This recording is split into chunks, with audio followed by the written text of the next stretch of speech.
So I recently dealt with something no homeowner should ever have to say out loud.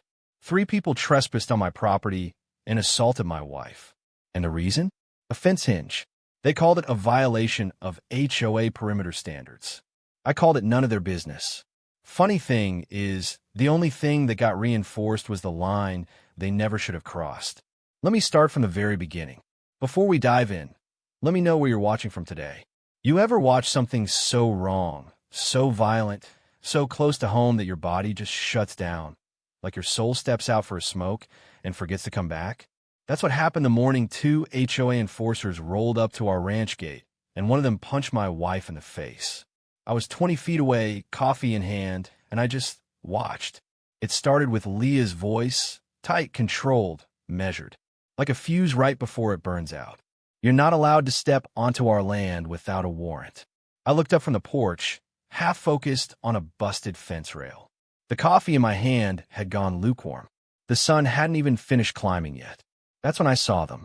2 men, mirrored sunglasses, tactical polos 2 sizes too tight, smugness worn like a badge, and testosterone leaking out their ears. One of them held a clipboard. The other, he just held tension. Shoulders rolled forward, arms twitching like the muscles were begging for permission. "We're authorized to enforce code compliance," the short one said. He tapped the badge on his chest like it was real metal and not something a kid wins at a carnival. "For a hinge." Leah snapped. "You're threatening us over a fence hinge?" Her boots were planted, hands on her hips, hair pulled back tight, like she didn't want a single strand to show fear. The tall one stepped forward, boots scraping gravel, a flick of the wrist, hands low, palms open but ready. "Last warning, ma'am." Leah's voice didn't shake, didn't drop. "Not resisting," she said, "just disagreeing." And then he moved. No more talk, no signal, just a sudden, violent swing. His fist cracked across her cheek so hard I heard it over the wind.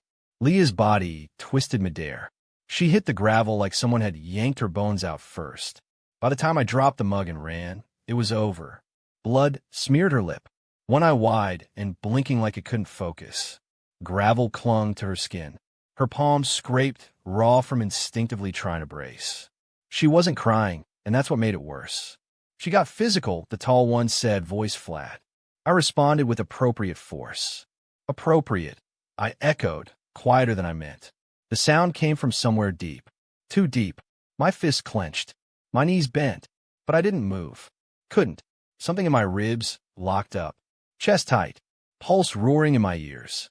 My body wanted to lunge, but my mind went somewhere else. 8 years old.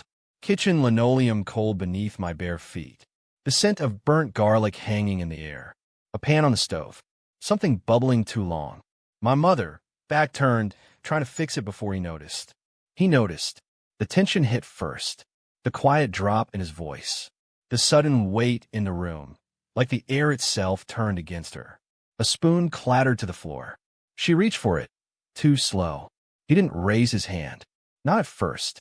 But the look he gave her, I still remember how it made me flinch. I stepped forward once. Said stop. He turned. The silence that followed said more than anything he could have done. He looked at me like I'd broken something sacred and said, "Calm as a prayer, see what you made him do." I didn't speak after that. Didn't move the next time the room went still. Didn't know what to do with my hands, even when they were clenched into fists. And now, I was stronger, trained, armed, and still frozen. Leah sat up slow. "You saw that?" she asked. Her voice cracked in a way that made my teeth ache. I nodded. Couldn't speak. "So why the hell didn't you stop it?" Her words cut sharper than a hit. I didn't have an answer, because the truth was worse than silence. Then from across. Hello friends, if you're new here, then don't forget to hit subscribe button, and if you like, then hit the like button also, and don't forget to tell me in the comments where you're from watching this video. The road. "Now hold on," I said. "Y'all needed to punch up your bylaws, not punch people." Walter, my neighbor, my chaos gremlin, my accidental conscience, doomsday prepper, beekeeper, amateur drone pilot, and proud owner of a bunker he calls the hobby shack.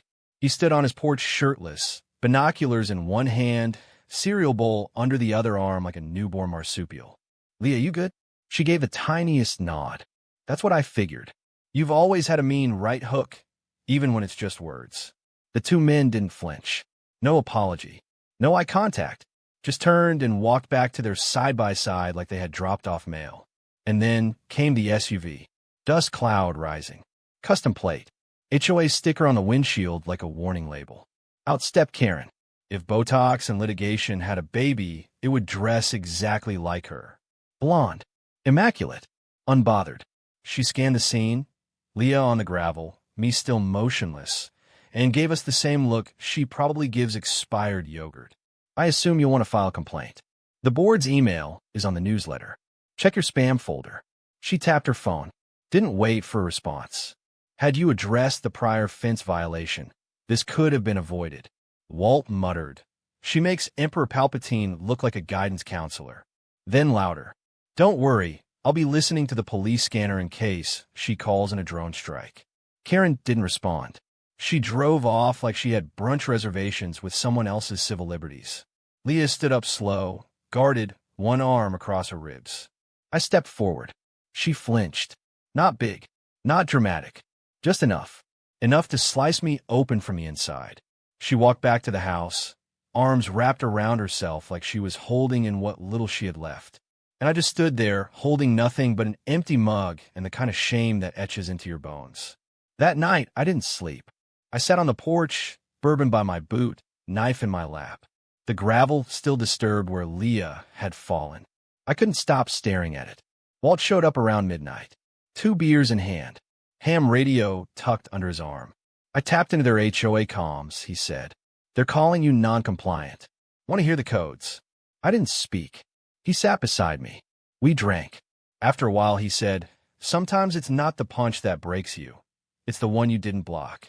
Then he left. I sat there until dawn, fingers white-knuckled around the knife. Not because I planned to use it, but because it was something sharp I could still control. The gravel stayed disturbed, like a scar on the land. And in my head, one question echoed louder than the birds waking up. What happens when a protector waits too long to protect? They walked away like it was nothing, and I let them. But that mistake, they'd only get to make it once. You'd think after a man punched my wife on our land, someone would get arrested, lose their job, face a headline. Hell, at least show up in a meme. But nothing happened. No knock at the door. No apology. Not even a call. Just silence. Like it never happened at all. 2 days later, we got a notice in the mail. Not through the post office. No, this was personal. Hand-delivered by a teen in a neon vest with HOA Courier scribbled across it in Sharpie, like a homemade badge. He didn't make eye contact, just handed me the envelope like it was radioactive and muttered, "Have a better day." Inside, violation of Section 18A, unregistered livestock containment alteration. A fine of $275 will be applied if the perimeter gate isn't adjusted to HOA uniform standards within 72 hours. Same fence, same hinge, same rage. Leah didn't say a word when she read it.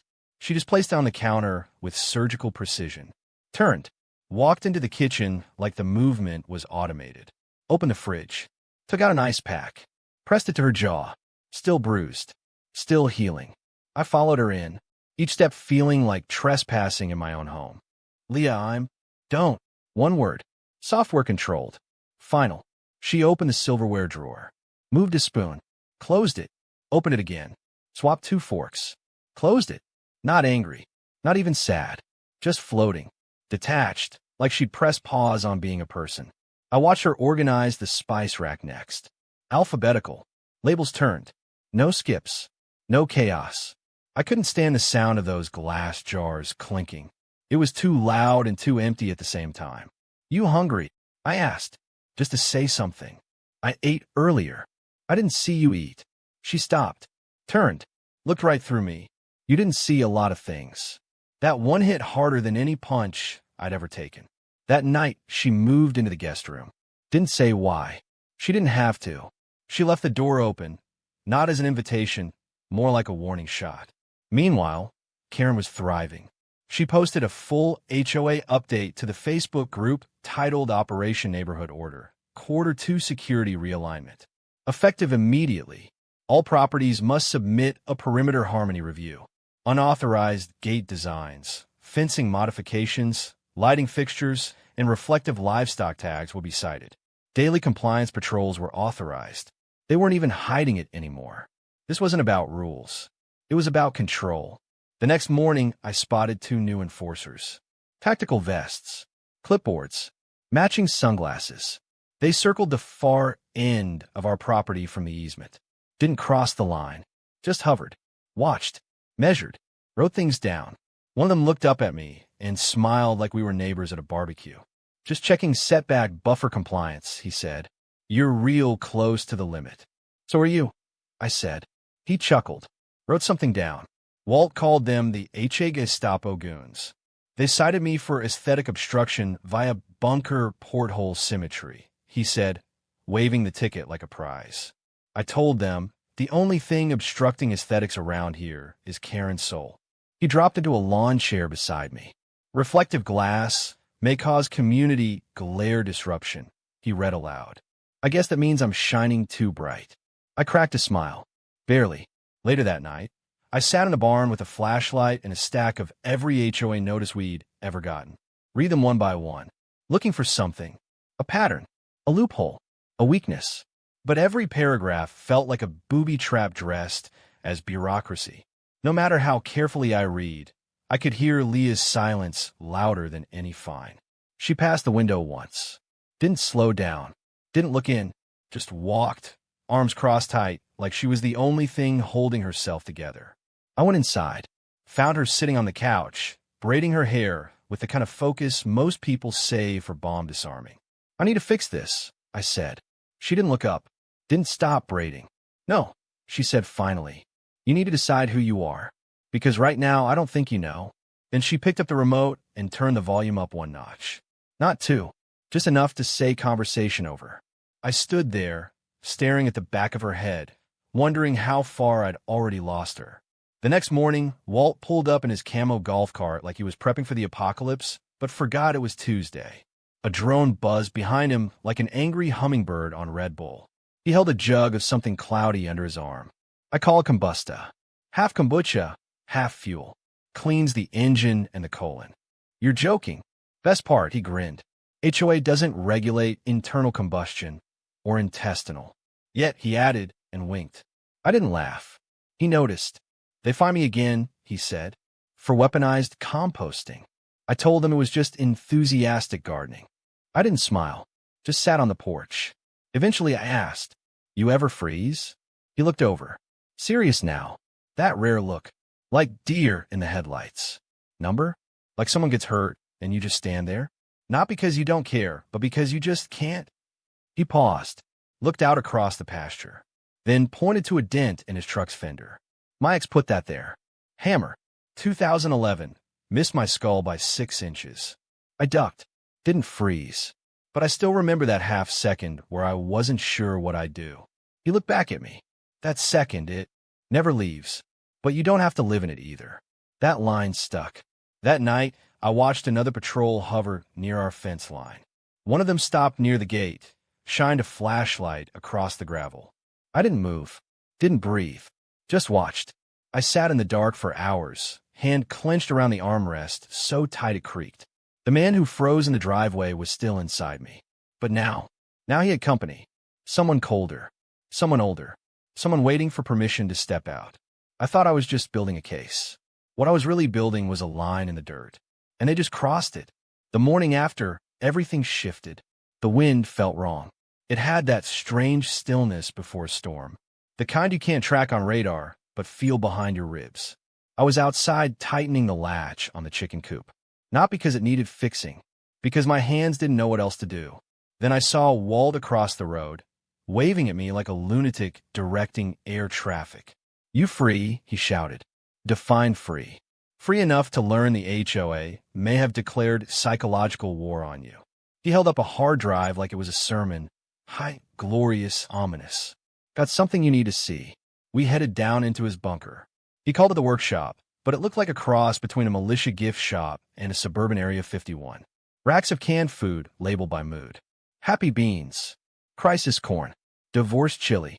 Solar panels stacked beside water filters. A homemade leaf blower. Flamethrower rested on a workbench. A mounted squirrel skull wore Ray-Bans. And in the corner, a wall of laminated HOA violations arranged like trophies. Drone caught more than I expected, Walt said, booting up a chunky laptop covered in stickers that read, "Don't tread on me. Ask me about my ham radio. Was just out on a perimeter scan when the punch went down. Didn't realize the mic was live." The screen lit up. Frame, Leah standing at the gate. Arms crossed. Posture strong but guarded.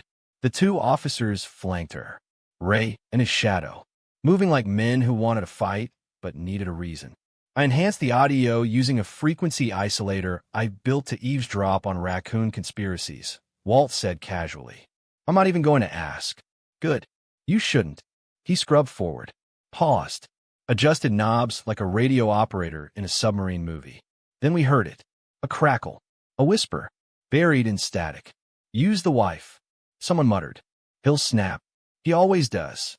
My chest didn't rise. "Play that again." He did. "Use the wife. He'll snap. He always does." Everything in me froze. Except my fists. They clenched so hard I felt a tendon crack. "Walt, roll it back.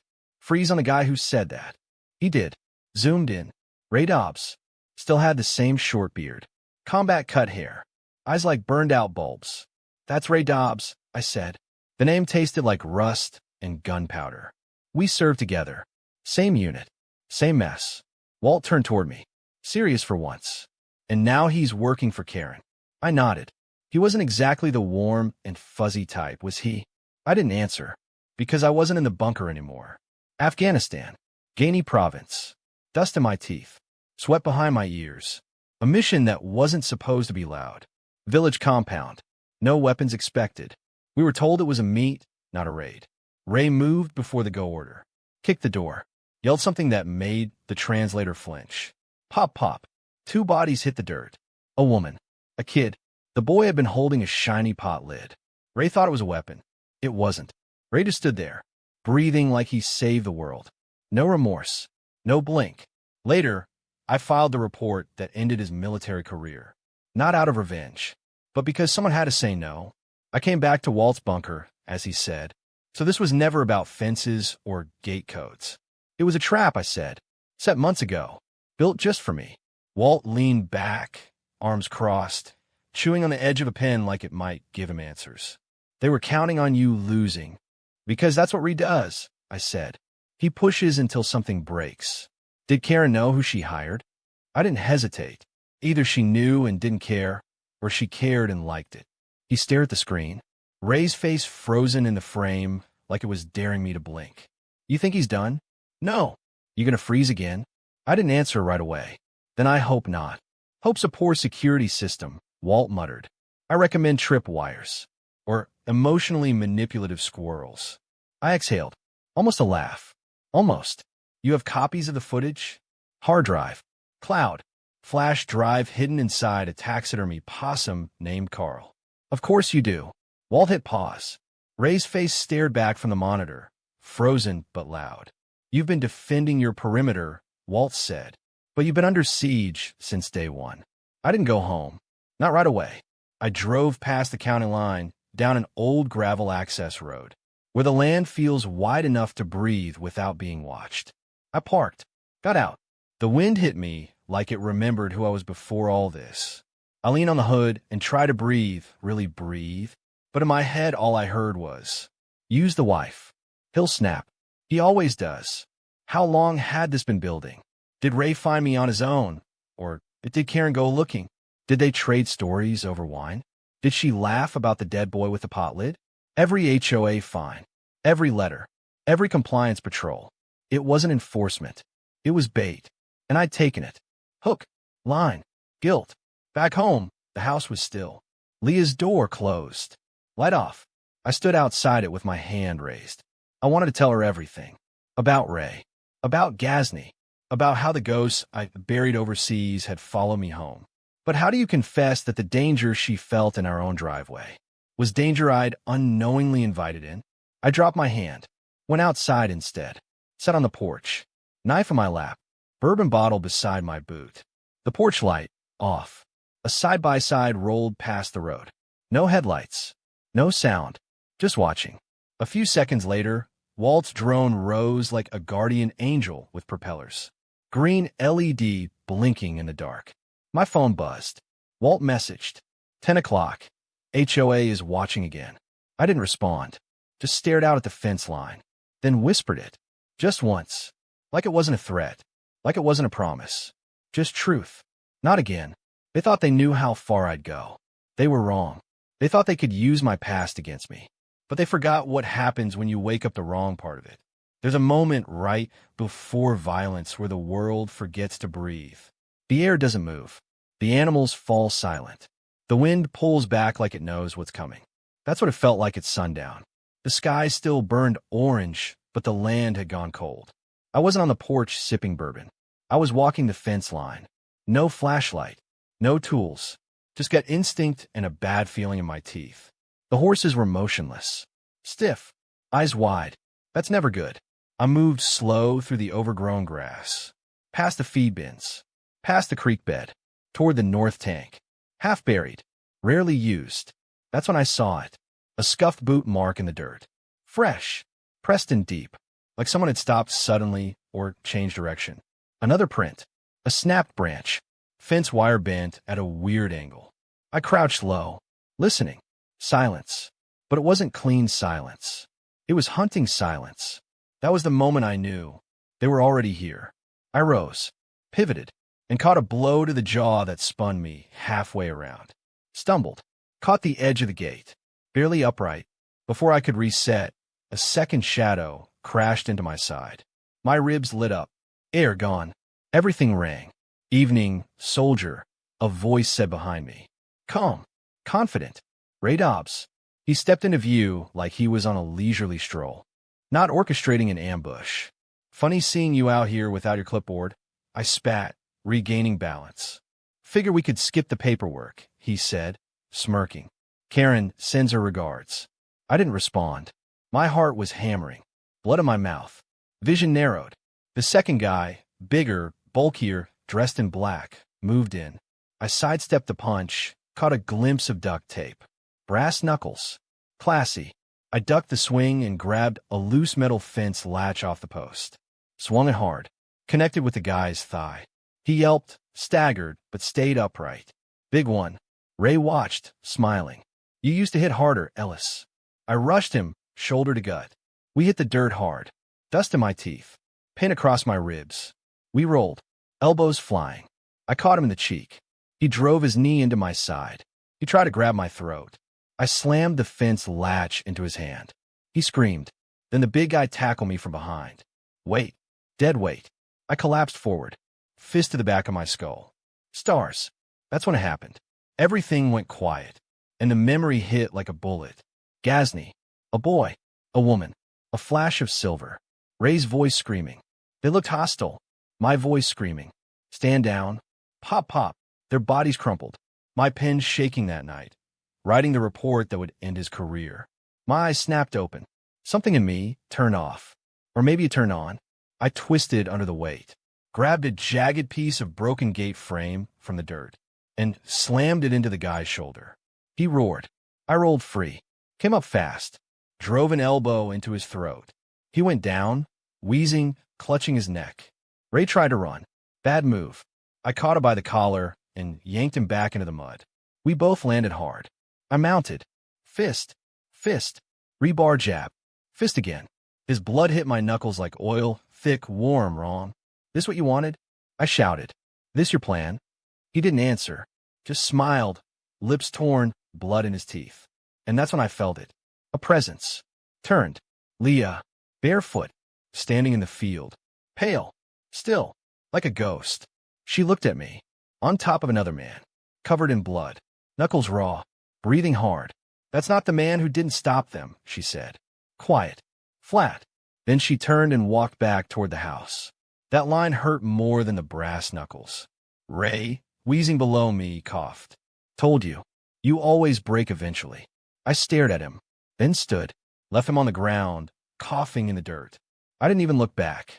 I limped across the pasture, pain trailing behind me like smoke. Made it to the porch. collapsed into the chair. Didn't cry, didn't curse, just stared at my hands. Split knuckles, blood flaking in the creases, fingers trembling. These were my hands. These were someone else's. Someone from a lifetime ago. Someone I swore I buried inside. Lights flicked off, one by one. Her door closed. The lock clicked. And I sat there, not knowing if it was a goodbye or a barricade.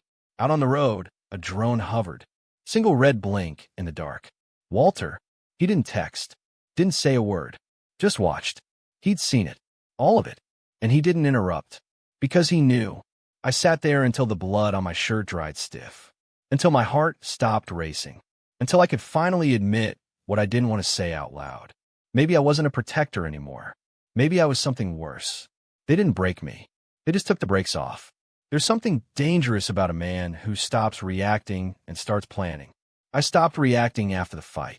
After Leah looked at me like she didn't recognize the person who came out of that field. After I sat on the porch long enough for the blood to dry and the adrenaline to burn off like smoke off a shell casing. I didn't sleep that night. Didn't drink. Didn't pace. Didn't pray. I just sat in the dark, listening to the wind shifting through the trees, to the gravel popping under phantom footsteps, to the distant hum of paranoia finally becoming focus. By sunrise, I wasn't tired.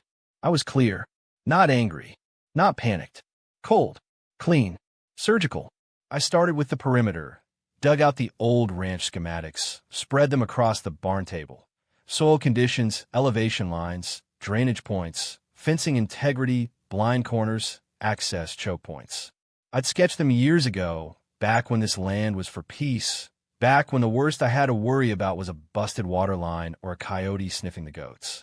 Now it was a battlefield. I walked the entire fence line with fresh wire, steel core, trip-rigged, silent. Every 20 feet, a bell trigger or bottle cap chime, just enough to announce motion without screaming about it.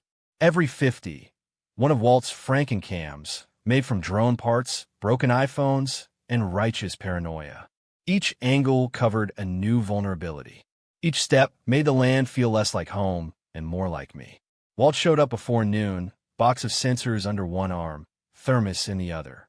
The thermos smelled like molasses, gasoline, and spite. "This looks fun," he said, eyeing the grid of wire. "You hunting body armor or mutant raccoons?" "Not hunting anything," I said. "Just making sure I know before they know I know." He stopped, nodded. "No jokes this time. Atta boy." We walked the North Ridge together, laid 2 more cams, buried 1 shock sensor inside an old hose nozzle. Walt handed me a custom monitor, field-rigged, heat-calibrated. "Gets more accurate the more paranoid you are," he said. "So basically, you're at spirit animal." I didn't smile, but I grunted. That was enough. Around 3 p.m., a black side-by-side rolled past the main gate. Karen's boys. Ray in the passenger seat. Sunglasses on. Bruises still visible beneath the mask. They didn't stop, just coasted slow, like they were browsing or measuring. I stepped into the drive. Didn't wave. Didn't speak. Just watched. Ray looked up once. Smiled. The same smile from Gazni. The same one from the punch. The smile that says, "I know you're breaking point better than you do." They kept rolling. Leah watched too from the porch. Blank expression. Arms crossed. Not afraid. Worse, neutral. Like she was calculating whether I was still preparing to protect us, or if I was just preparing to be alone. That night, I started stocking the barn. Water, fuel, radios, dried food, multi-day redundancies packed tight into labeled bins. Not panic, not chaos. Strategic redundancy. Fallback zone if the house was compromised. I had a plan B, then C. Then DeWalt helped reinforce the door with a steel bar that used to be part of his generator frame. We drilled a laser motion sensor into the upper frame, installed a pressure plate beneath the gravel just outside the east wall.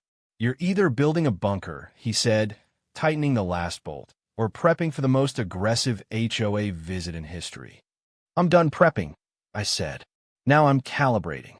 He didn't smile. "Just promise me one thing." I looked up. "That you're still protecting someone and not just rebuilding the man you never wanted to be again." I didn't answer. Didn't need to. because that question hit like truth tends to, quiet but deep. Leah found me in the barn that night. I was laying out gear I hadn't touched in a decade. Knife, field radio, tactical gloves, old boots, and still stuck in the laces. Not armor, but not casual. She leaned against the doorway. "You planning to fight a war?" she asked. "Or survive one?" I didn't rush the answer. "I'm planning to end one." She didn't argue. Didn't ask how. She just left. Quiet as the first day we met. Before sundown, I walked to the flagpole. The American flag had flown there for years. Faded, proud, constant. I lowered it slow, folded it careful, and raised a black strip of cloth I'd kept tucked in a drawer since the day I came home. No symbols. No country. Just shadow. A signal only certain people understand. Walt saw it from across the road. Whistled. That's the kind of thing that makes people Google you later. I shaved. Cleaned the wounds. Bandaged the ones I could see, and some I couldn't. I stared at the man in the mirror, looking for fatigue. Found something else. There's a look men get when they stop hoping for peace and start hunting for it. I saw it in my reflection. And for the first time in years, I didn't look tired. I looked ready. That night, I sat on the porch again. Not to rest. To watch. Walt came by around 11 o'clock. 2 beers, 1 flashlight, a silence that meant something this time. So he said, "Any thoughts on what happens if Ray comes back?" "He won't come back." That confident? Because if he does... I looked out at the fence line, still waiting. "I won't let him leave." Walt cracked his knuckles. Sighed. "You used to be scary in a quiet way. Now you're just scary." I didn't smile. Didn't flinch. Good. After he left, I sat with the monitor in my lap. Red blip pinged. Just a raccoon. But I didn't exhale. Because somewhere out there, Ree was watching. Karen was scheming. And the next time anyone crossed my line, they wouldn't be walking away. This ranch used to be a home. Now it's a message. And the next person who steps onto my land gets the full translation. They didn't come at night. That would have been smart.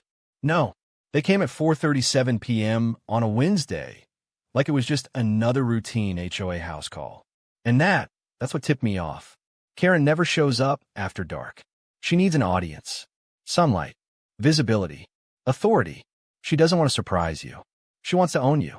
That's how I knew she was coming before I even saw the dust cloud.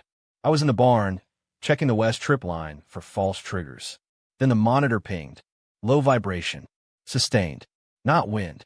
Not wildlife. Too heavy. Too steady. 3 dots on the thermal feed. 1 small. 2 large. I tapped Walt's radio. "We're live." "Copy that," he crackled.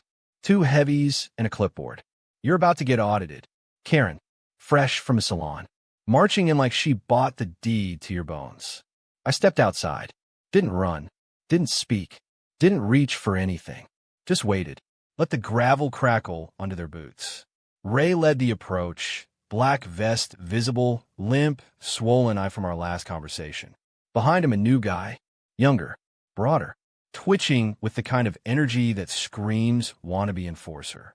And then her, Karen, blonde shellacked into a helmet, polo shirt pressed flat like a uniform, sunglasses large enough to reflect her ego, tablet tucked under her arm like it was a court order. She stopped 3 paces short of the gate. "Mark Ellis," she said, "you are in violation of HOA Code Sections 12B, 14C, and Emergency Addendum 19F. You're not law enforcement." "No," she replied, voice sugar and vinegar. "But I'm the one who decides what happens next." Ree was already scanning the field. His eyes pinged over the barn, the porch swing, the horses. He looked uneasy. Good. The new guy cracked his knuckles. No awareness. No caution. Rookie. I let the silence stretch. Made them wait. Let the wind stir the edge of the tripwire grass. Let the tension bloom. Then crunch. Ray's boot hit the second gate post. Subtle click beneath the gravel. He didn't notice. But I did. And so did the land. Another click. And then chaos. From every speaker hidden around the property came a wailing storm of broken static and ghosted noise. Walt had layered audio from militia training camps, reversed emergency tones, and distorted foreign commands he pulled from a bootleg Cold War tape. The big guy jumped. Hands up, eyes wide. Karen stumbled, dropped her tablet. It hit the dirt with a slap and spun like a coin. Ray flinched. Too late. A net ripped up from the gate's edge, barn pulley, fish line, counterweight. Classic ranch tech with redneck genius. It caught him mid-step, whipped him face first into the gravel. His knee bent sideways. He screamed. Twice. The rookie charged forward. Wrong move. Walt's voice from above. Incoming. A bucket launched from the barn loft. Smashed into his chest like a red tsunami. Cattle deterrent. Fish oil. Hot sauce. He howled. Slipped backward. Hit the gravel. And landed square on one of the tripwires. Boom. Flash can. One white light and an aerosol roar. Boom. 3 more. Staggered. Deafening. Karen dropped to one knee. Hands over her ears. Ray rolled. The rookie crawled toward the gate, soaked in misery. I walked forward. Boots slow. Crunching the gravel like punctuation marks. No rush. No fear. Just clarity. Ray looked up. Eyes swollen. Twitching toward his vest. I stepped on his chest. Ground him into the dirt. You crossed the line. You set a trap, he grunted. No, I said. I built a boundary. You chose to ignore it. Karen stood now, shaky, her glasses gone, eyes wild. This is illegal, she snapped. So was punching my wife. She backed up, feet fumbling, voice cracking. This is still HOA land. You're still under our. Not anymore. I cut in. You stepped off a yard. Now you're on mine. She blinked once, then turned fast, almost a stumble. The rookie didn't wait for instructions. He ran, tripped again, this time in a puddle of fish slime and fear. Walt climbed down from the barn loft, cattle prod in one hand, spark plug launcher in the other. Y'all good? Never better. We watched them leave like trespassers in their own fairy tale. Ray limped so hard he had to lean on the rookie. Karen didn't speak, didn't bark orders, didn't even look back. Just got in the side-by-side and vanished in a cloud of dust and ego. Back in the house, Leah had seen it all from the kitchen window. Hands still, face unreadable. She didn't greet me, didn't say, "What did you rig?" Didn't ask, "How did you know how to do that?" She just looked at my hands, at my boots, at the red stains across my shirt, paint, fish oil, sweat. But looked like blood. You didn't freeze, she said. No, but you didn't blink either. She looked at me like she was trying to remember who I used to be and couldn't. Then she turned, left the room, closed the door. Not slammed, not locked, just closed.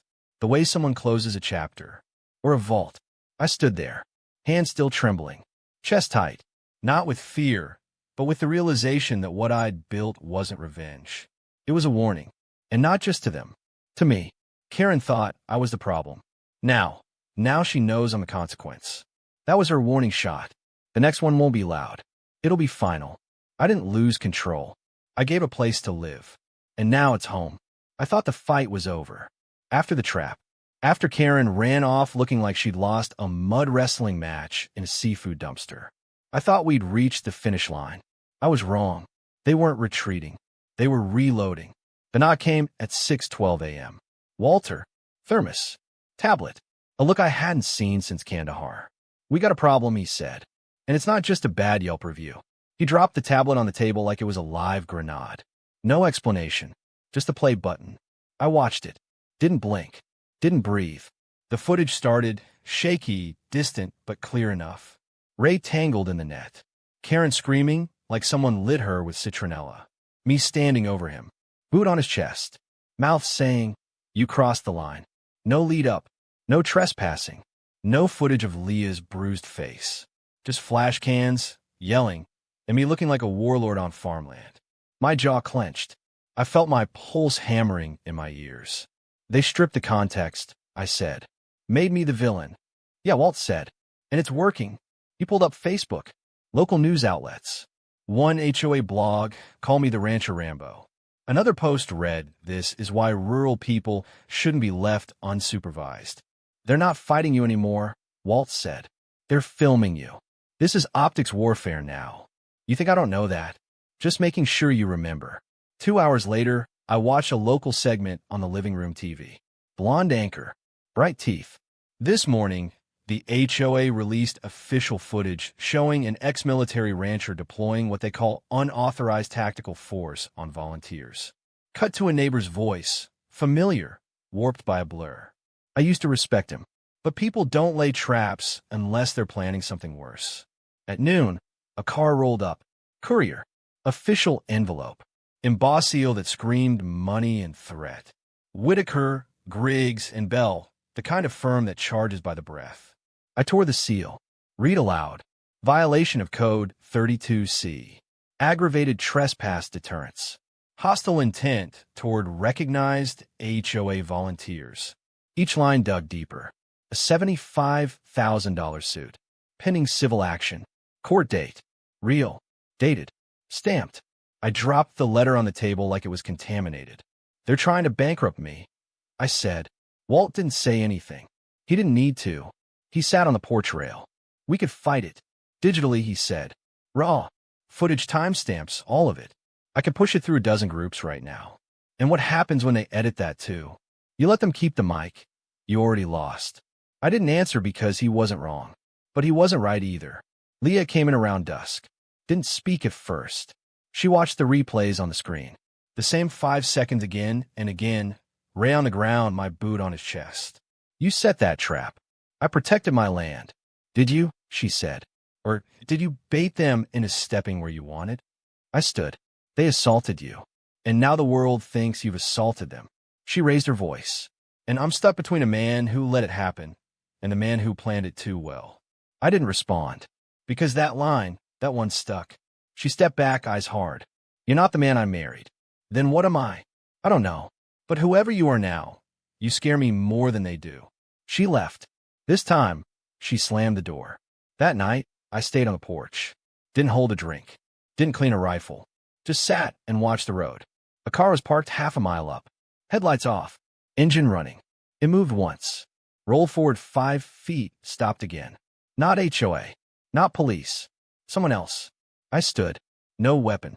No threat. Just me. And something small in my hand. A flashlight. I clicked it on. 1 flash. 2. 3. A code only Walt and I used. Nothing happened. Then, 1 flash from the car. They were watching. But now I was too. They didn't come to fight. They came to frame. They took the camera. Now, it's my turn to take the script. They think this is over. They forgot who finishes wars. They thought they broke me. Karen, with her press statements. Ray with his footage. The neighbors. The media. The lawyers. They thought they turned me into a punchline. But here's the thing. I don't win by hitting back. I win by erasing your ability to hit at all. I didn't go online. Didn't rant. Didn't beg for sympathy. I built a case. Real. Documented. Tactical. And this time, I didn't do it alone. Walt handed me a thumb drive the size of my thumbnail. Everything, he said. Raw files. Timelines. Coordinates. 2 audio clips I probably shouldn't have. I sent it to Mia, Leah's cousin, a civil rights attorney who sharpened her teeth on police misconduct cases and bankrupt landlords. I hadn't spoken to her since Leah and I got married. Didn't need to explain. Didn't ask for favors. She just replied, send the file. 10 minutes later, I had a formal complaint document in my inbox. So sharp, it could have taken out a drone mid-flight. We didn't go public. We went legal. Filed a preemptive countersuit before their HOA hearing ever took place. 4 key charges: unlawful trespass, false impersonation of law enforcement, use of force under fraudulent authority, defamation via edited materials. Attached: drone footage, hospital records, witness statements, HOA internal documents, leaked by someone who clearly hated Karen more than I did. A week later, I walked into county court with Mia beside me. I wore clean boots. In silence. Karen's team showed up with 3 lawyers and a clicky pen they never stopped using. The judge barely let them speak. He read our claim. Watched 30 seconds of footage. Raised his eyebrows. This should have never gotten to this point, he said. Then he signed a permanent injunction. Restraining orders. Cease and desist across all HOA enforcement mechanisms. They couldn't send fines. They couldn't send people. They couldn't send anything. 3 days later, Karen resigned. Not just from the HOA, from the entire neighborhood. She sold the house. Quiet sale.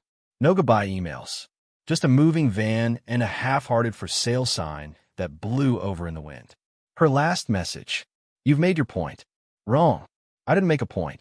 I made a boundary. And this time, they knew better than to cross it. Ray? Gone. Deleted from the HOA site. No one answered when Walt called the compliance number just to test the lines. Looks like the HOA is having a staffing shortage, he said, sipping from a thermos labeled emergency juice. We didn't gloat. Didn't brag. Just reset the ranch. Removed the tripwires. Took down the speakers. Hung the original American flag back up the pole. Normal, but not the same. That night, Walt sat beside me on the porch. No tension. Just dusk. You used to wait, he said. Used to freeze. Yeah. Now you're the guy who draws the line and makes sure no one forgets where it is. That's supposed to be comforting? I asked. Nah, just accurate. We drank in silence. Leah came home later. She stood at the door for a long time, watching the porch, watching me. Then she stepped out, sat down next to me. Not close, not far, just there. Do you ever miss who you were before this? She asked. I didn't answer right away. Then, no, I think I finally became who I was supposed to be. She didn't argue, didn't leave. That was enough. I didn't need revenge. I needed clarity. I needed order. Not over them, over me. And now, they don't fear me because I fight. They fear me because I stopped fighting and still won.